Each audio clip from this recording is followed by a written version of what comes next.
In this lecture, we'll be creating an HTML form. This is a sample of the form we'll be creating. It's an employment application form. It asks the user for some personal information. The form consists of text fields, select menus, checkboxes, radio buttons, text areas, and a submit and reset button. The form inputs and input labels are organized into a table. So let's get started.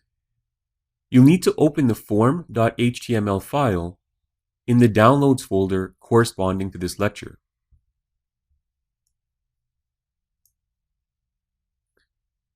With the form.html file open, you'll notice that the basic page structure is already set up. The HTML code also contains a table with 2 columns and 9 rows in the body.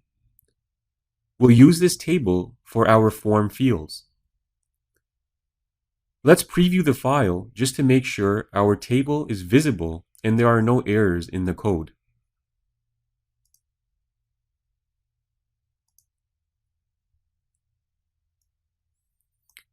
This is what your page should look like initially. Just an empty table with our 2 columns and 9 rows.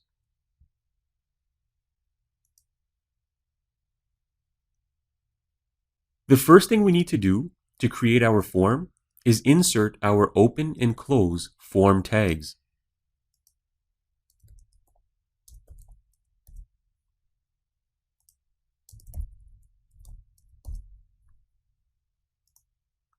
These tags will contain all the HTML code pertaining to our form fields, such as text inputs, select menus, submission buttons, and other form elements.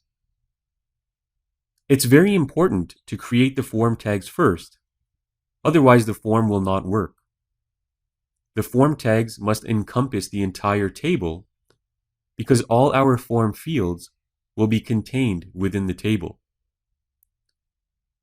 The form tag also has important attributes that we must define. First, it's a good practice to name the form, so that if you create multiple forms on the same page, each can be distinguished from one another. We'll name this form Employment.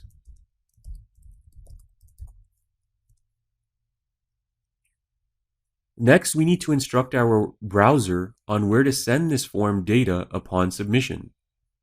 This is known as the form action. In our case, we'll be sending the data to a PHP script, which will instruct our web server on how the data should be processed. For the form action, let's type in send.php.